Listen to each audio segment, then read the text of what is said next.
warahmatullahi taala wabarakatuh. Alhamdulillahirabbil alamin.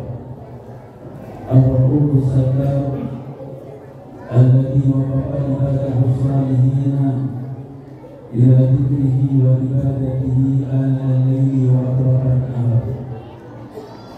Allahumma salli wa sallim wa barik wa kabbir wa azim ala sayyidina wa habibina wa syafi'ina wa qurrati a'yunina wa maulana Muhammadin salatan tamla'u biha qulubana yaqina wa bihallah bidarain min kulli su'in wa makruhin yaqina wa ala alihi wa sahbihi wa barik wa sallim amma ba'd. Faqad qala Allah ta'ala fil Qur'an al-Karim, a'udzu billahi minasy syaithanir rajim, bismillahir rahmanir rahim. Qul in kuntum tuhibbunallaha fattabi'uni yuhibbukumullah. Wa qala an-nabiy sallallahu alaihi wasallam, man salaka tariqan yaltamisu bihi ilman sahalallahu lahu tariqan ila jannah. Sadaqallahul azim wa sadaqa rasuluhul habibul karim. Wa nahnu ala dhalika minas syahidin wa syakirin walhamdulillahi rabbil alamin. Hadratul mukarramun wal muhtaramun, para habaib yang sama-sama kita muliakan dan kita cintai, yang pada malam hari yang mulia ini berkumpul bersama kita, guru kita bersama Al-Habib Muhammad bin Zaid Al-Arshi, juga kepada Al-Habib Abdullah bin Muhammad bin Mawar. Mudah-mudahan hadir para habaib menjadi sebab turunnya rahmat dan barakah. Amin. Para alim ulama, para kiai, para ulama, para ustaz dan para hadir di majlis yang mulia ini, wabil khusus yang telah memberi waktu kepada saya, Ustaz Abdul Syukur, dan juga Abdul Ahmad, dan masih banyak guru-guru kita yang lain. Ya mohon maaf bila saya sebutkan namanya satu persatu, namun tidak mengurangi takdim dan hormat saya kepada mereka semua. Mari kita doakan para alim ulama, para kiai, para imam agar dipanjangkan umurnya, disehatkan badannya, diberkahkan ilmunya, diberikan kemenangan dalam setiap langkah perjuangan dakwah. Dan tak lupa pula kepada Dewan Pimpinan Masjid Jami Zaratul Amin, yaitu orang tua kita bersama Bapak Haji Sawat beserta jajaran pengurusan Masjid Zaratul Amin, dan juga segenap panitia perayaan Maulid, para hadirin dan hadirat, bapak-bapak, ibu-ibu, kaum muslimin muslimat rahimahumullah. Syukur alhamdulillah berkat rahmat hidayah dari Allah Subhanahu wa taala, di malam hari yang mulia ini kita berkumpul bersama di dalam rangka memperingati serta mengenang hari lahirnya Nabi Muhammad. Salawat dan salam senantiasa kita curahkan untuk beliau. Moga-moga berkah salawat dan salam yang selalu kita curahkan untuk Nabi kita Muhammad menjadi wasilah kita nanti di hari kiamat. Kita akan mendapatkan tempat di sisi baginda Rasulullah sallallahu alaihi wasallam.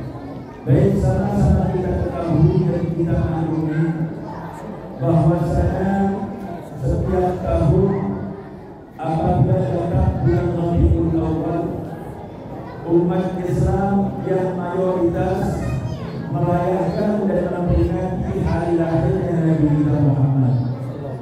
Di Indonesia yang kita ketahui bahwasanya mayoritas umat Islamnya berakidah ahli sunnah wal jamaah, sehingga boleh kita lihat bagaimana meriahnya perayaan Maulid tiap tahunnya. Bahkan menyatakan tidak ada satu negeri yang lebih meriah merayakan Maulid Nabi Muhammad sebagaimana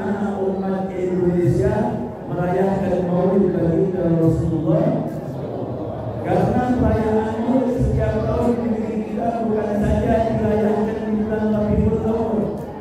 Walaupun dimulai di bulan Rabiul Awal, kita sekarang sudah berada di bulan Jumadil Ula. Masih banyak umat Islam yang merayakan Maulid. Bahkan tidak cukup di Jumadil Ula, nanti akan berlanjut di Jumadil Akhir. Bahkan nanti akan datang di bulan Rajab. Masih banyak umat Islam yang merayakan Maulid Nabi Muhammad. Karena tujuan orang merayakan Maulid itu adalah tujuannya sangat mulia. Tujuan kita pertama adalah mengungkap rasa syukur kita kepada Allah. Kalau kita katakan Maulid itu ungkapan rasa syukur, kira-kira hukum Maulid itu wajib apa sunnah? Wajib apa sunnah?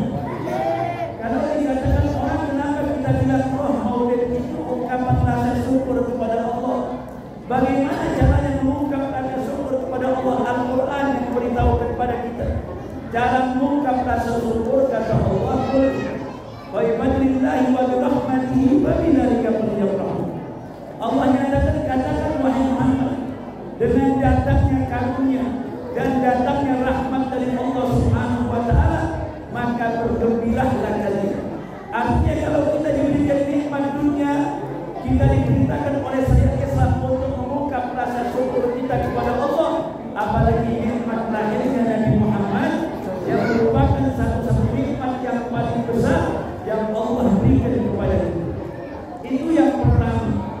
Yang kedua, dikatakan orang merayakan Maulid tujuannya ingin mendengar kembali cerita tentang baginda Rasulullah. Apa manfaatnya kita mendengar cerita para anbiya? Al-Quranul Karim telah mengatakan wa kullan naqussu 'alaika min anba'ir rusuli ma nusabbitu bihi fu'adak. Allah katakan semuanya wahai Muhammad, kami ceritakan tentang para anbiya kepada engkau. Al-Quran Allah ceritakan kepada Nabi tentang Nabi Adam, diceritakan tentang Nabi Nuh, diceritakan bagaimana Nabi Ibrahim dan umatnya, diceritakan tentang Nabi Hud, bagaimana mereka diadab oleh Allah, cerita Nabi Allah Musa sampai dengan cerita Nabi Allah Isa alaihissalam. Tujuan Allah tidak lain dikatakan limudzakkiru bihi fu'adaka, agar hatimu menjadi terang, agar imanmu menjadi kuat.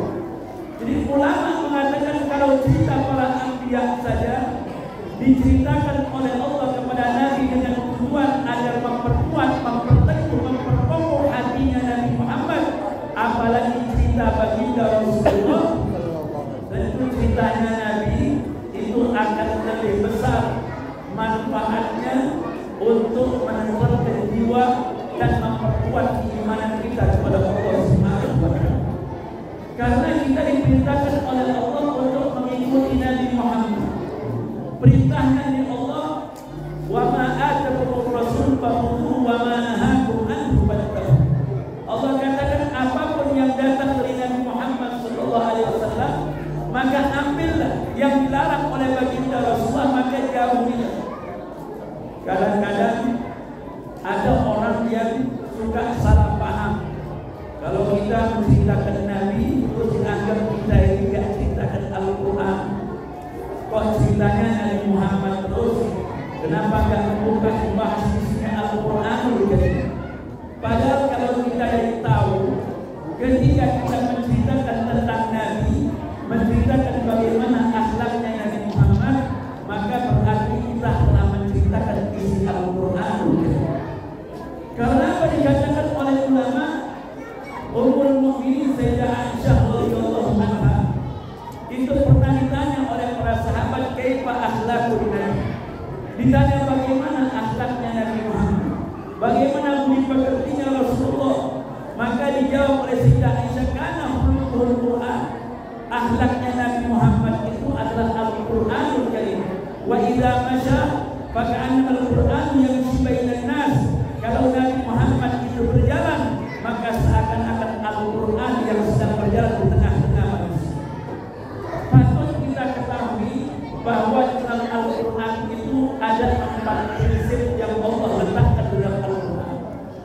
Prinsip yang pertama dalam Al-Quran itu adalah prinsip akidah, prinsip tauhid kita, ketuhanan kita kepada Allah Subhanahu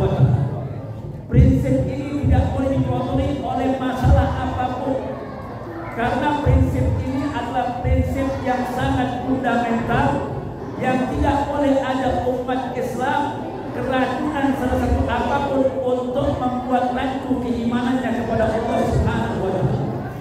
Kenapa kita katakan keimanan itu prinsip fundamental dan menjadi fondasinya agama umat Islam? Karena dalam Al-Quran disebutkan oleh para alim ulama ahli mufassir, dalam Al-Quran itu ada ayat-ayat yang disebut dengan ayatul qat'i. Ayat yang qat'i itu berarti ayat itu pasti benar. Tafsirannya monotafsir, artinya tafsirannya hanya satu. Siapapun yang berbeda penafsiran, maka orang tersebut bisa sesat, bisa keluar dari agama Islam. Maka kalau sudah urusan tauhid, umat Islam tidak boleh berbeda pandangan. Tidak ada ikhtilaf dalam tauhid, karena ini urusan fondasi agama, ajaran-ajaran agama yang menjadi usul-usul atau dasar-dasar atau pokok-pokok agama. Saya contohkan di dalam Al-Quran itu ada ayat bagi yang kita tidak boleh berbeda pemahaman. Al-Quran yang pertama mengatakan misalnya, Inna dina indallahil Islam. Di dalam ayat lain Allah katakan, wa man yabtaghi dinan ghairil Islam fala yuqbalullahu minhu. Semua ulama ahli tafsir mengatakan bahwasanya Allah Subhanahu wa Ta'ala atau agama di sisi Allah itu hanyalah agama Islam, dan Allah tidak akan menerima agama selain agama Islam. Ini adalah ayat yang disebutkan ayat yang penting. Umat Islam tidak boleh membenarkan keyakinan orang lain. Jadi artinya jangan sampai kita membenarkan keyakinan yang diyakini oleh orang lain. Karena apa? Karena yang namanya membenarkan dengan yang namanya toleransi itu berbeda. Orang diperintahkan untuk bertoleransi, tapi bukan membenarkan ajaran orang lain. Kalau ada umat Islam yang mengatakan bahwa semua agama itu sama, maka itu kalimat bisa membuat dia kufur kepada Allah Subhanahu wa Ta'ala. Apalagi orang mengatakan umat Islam tidak boleh merasa paling benar. Bisa jadi orang-orang non-Muslim yang masuk surga, sementara umat Islam yang salah. Itu namanya sudah melancurkan keimanan bagi setiap Muslim. Doktrin keimanan kita mengatakan agama di sisi Allah hanya agama Islam. Siapapun yang memeluk mencari agama selain Islam, maka tidak akan diterima oleh Allah Subhanahu wa Ta'ala. Lain dengan toleransi. Kalau toleransi itu kita bukan membenarkan agama orang lain, tapi kita menghormati ajaran orang lain. Tidak mencaci agama orang lain, itu namanya toleransi. Tidak mencaci sembahan yang disembah oleh orang-orang selain Islam, itu namanya toleransi. Tidak mengganggu tempat ibadah umat lain, itu namanya toleransi.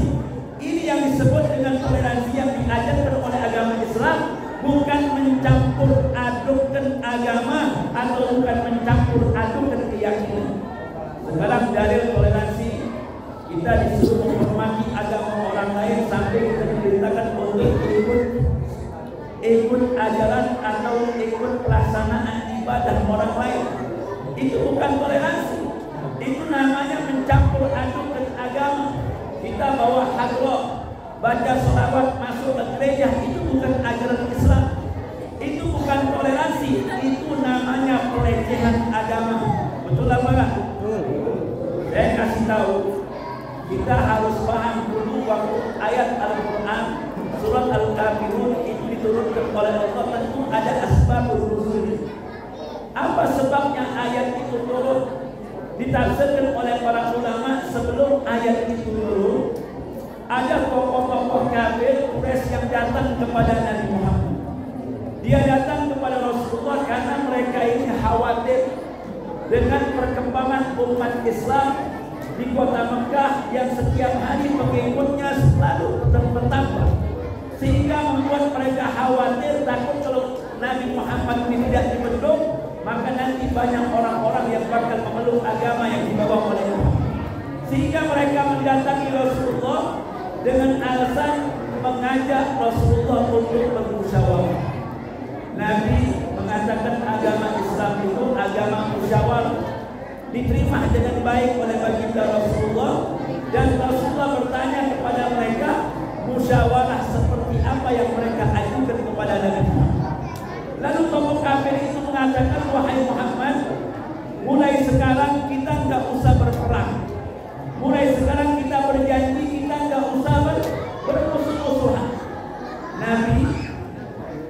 agama Islam adalah agama yang tidak pernah mencari musuh.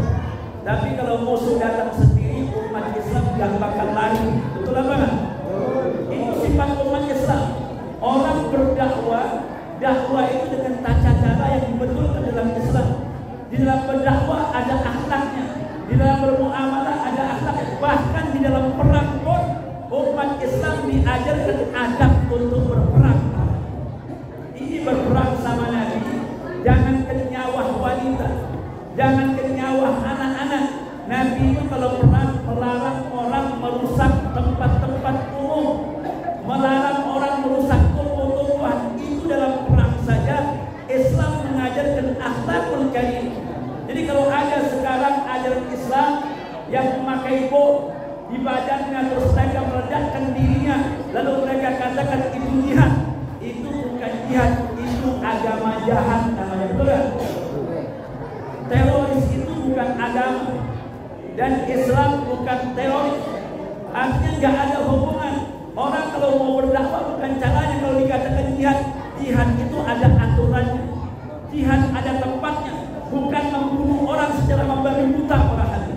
Tapi yang kita khawatirkan justru ini bukan datang dari orang Islam.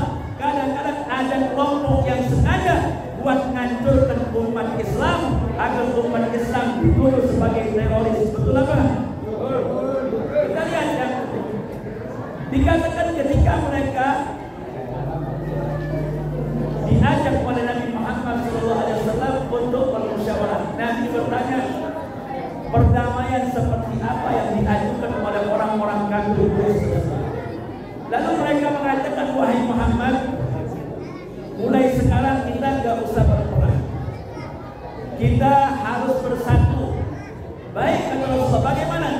Nanti waktunya engkau sholat, saya akan perintahkan orang-orang Quraisy ini untuk sholat di belakang engkau. Jangan khawatir wahai Muhammad. Nanti kapan waktunya sholat, engkau sudah kasih tahu aja kapan waktunya. Nanti kami akan datang dan sholat bersama engkau di belakang. Tapi kata orang kafir tersebut, nanti giliran kami menyembah berhala-berhala kami, maka engkau dan para sahabatmu juga harus ikut menyembah berhala yang kami sembah. Ini tawarannya orang kafir.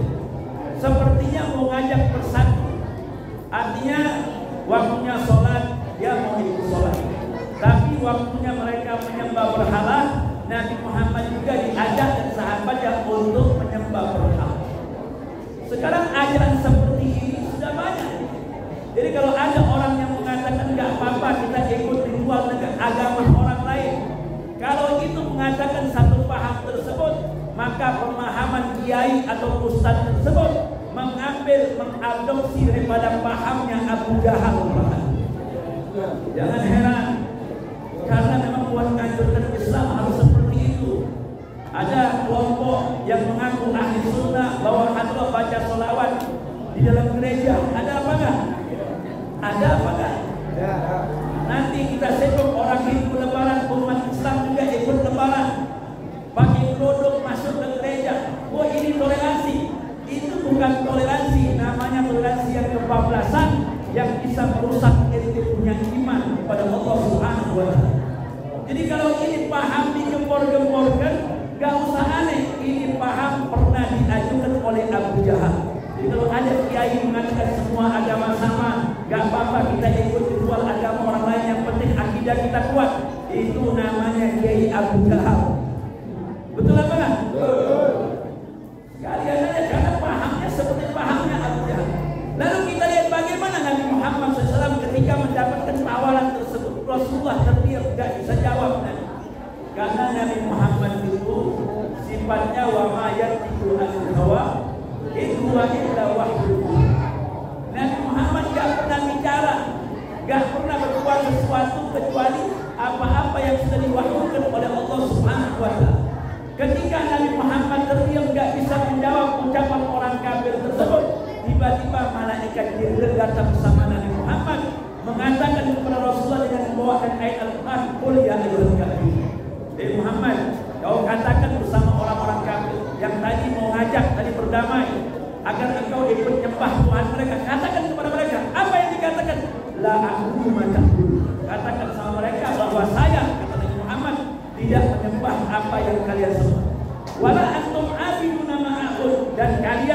Rasulullah tidak menyembah apa yang saya sembah. Wala ana abidum ma abattum, saya bukan orang yang menyembah apa yang kalian sembah. Wala antum abiduna ma a'bud lakum dinukum, kalian tidak menyembah apa yang aku sembah. Agamamu agamamu, agamaku agamaku. Inilah toleransi yang diajarkan oleh Islam, yang diajarkan oleh Allah Subhanahu wa taala kepada Nabi kita Muhammad. Jadi toleransi itu bukan membetulkan ajaran orang lain. Toleransi itu adalah menghormati agama dan ajaran orang lain. Itulah namanya toleransi. Kita diceritakan untuk saling menghormati. Jangan mencaci agama orang lain, jangan merusak tempat ibadah orang lain, jangan mengganggu mencaci Tuhan yang disembah oleh orang lain. Itu namanya toleransi, bukan kita ikut-ikut melaksanakan ritual ibadah mereka. Itu yang dinamakan yang namanya toleransi kebangsaan. Yang kedua, isi Al-Quran adalah syariat Islam. Tentu setiap kita mau ibadah apapun yang mau kita laksanakan harus sesuai dengan syariat yang diajarkan oleh Allah. Apapun yang kita mau lakukan, ibadah jangan asal ibadah, sebab semuanya ada turunannya. Dan yang ketiga, di dalam Al-Quran prinsipnya ada akhlakul karimah. Orang ketika beribadah, ada satu hal yang lebih tinggi daripada ibadah tersebut yang disebut dengan akhlakul karimah. Orang kalau sudah dia punya akhlak, berarti orang itu sudah melewati tahap ilmu. Ada orang yang berilmu, dia tidak punya adab.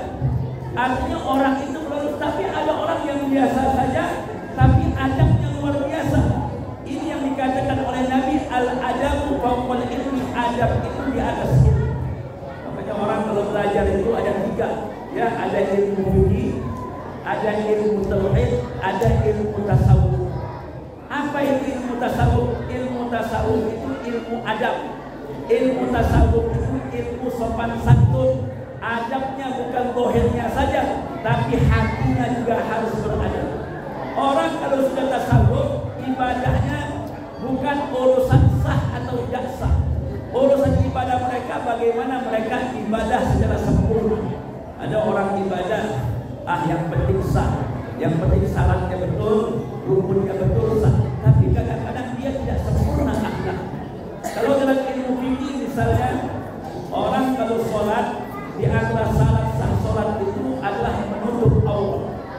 Aurat ini harus ditutup. Sementara auratnya laki-laki ma baina rukbah, ma baina surra wa rukbah.